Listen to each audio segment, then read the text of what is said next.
My name is Asia Molinar. My research mentor was Dr.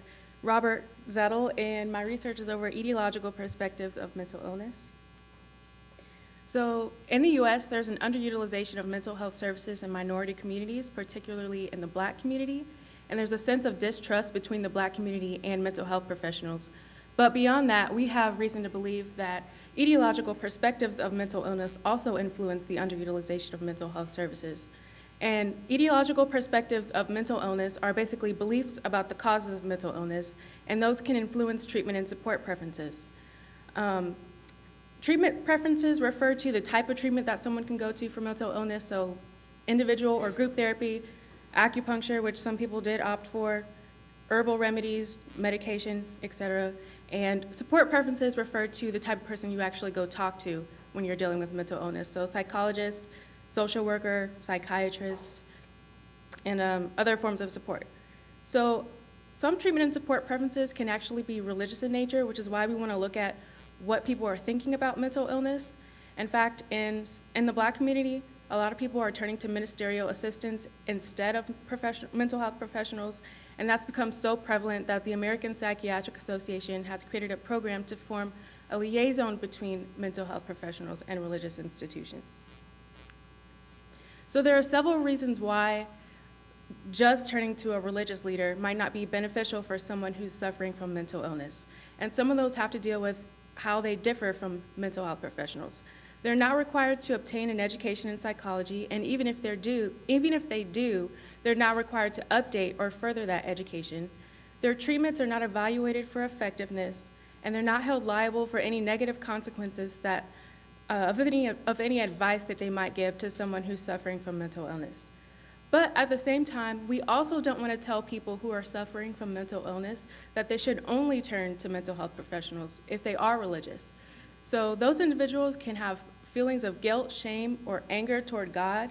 They can feel condemned for feeling suicidal from their religious communities, and they can also have feelings of inadequacy due to not being able to participate in religious practices.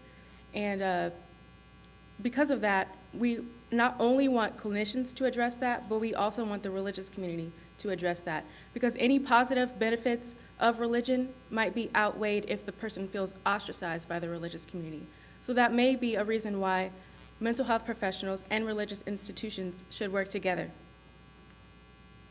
So the purpose of this study was to identify groups who are less inclined to utilize mental health services and to determine whether treatment and support preferences could be predicted by ethnicity, religiosity, and etiological perspectives.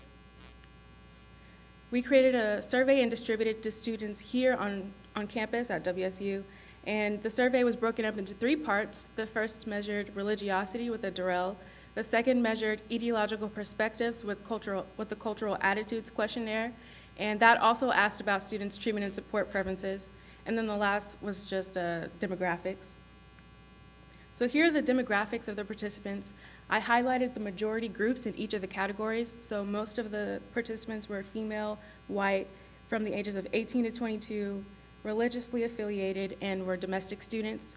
And it's important to note that although 233 participants completed the survey, we only conducted statistical analysis for 181 because we only looked at the Black and white participants. We chose to focus on Black participants because preliminary results indicated that their responses were most distinguishable. So we conducted a canonical correlation to look at the multiple variables and relationships. And for those of you that are not familiar with a canonical correlation, it's basically a way for us to look at variables and how they relate to other variables, as well as how they predict other variables. So I highlighted the significant variables, and they all fell under the category of religiosity. The first is frequency of religious attendance, so how often you attend church, frequency of private religious activity, how often you read your Bible or study scriptures. Intrinsic religiosity deals with how much you believe your religion is a core part of your identity. And the last is religious affiliation, which we dichotomized into religious or non-religious. So those highlighted variables were the significant ones, and a way to simply put it is individuals who attend church frequently, who read their Bible frequently and who are intrinsically religious are more inclined to utilize religious treatment and support preferences. And the results did not indicate that ethnicity or ideological perspectives were predictive of treatment and support preferences, but it's important to remember that this is a college sample, and it's possible that college students are more knowledgeable about mental illness, and so they prefer more traditional treatments instead of religious treatment and support. So the three things that you should take away from all this are that religiosity is a significant predictor of treatment and support preferences, but I want to emphasize that it's not just about being religious, but how religious you are. So if you're Catholic, but you're not a practicing Catholic, your treatment and support preferences may not be affected by your religion. The second thing to take away is that those who are highly religious may be targeted when we're looking at dealing with the underutilization of mental health services. And the last thing to take away is that ethnicity and ideological perspectives were not significant predictors, and that might show that education is a factor that influences someone's treatment and support preferences.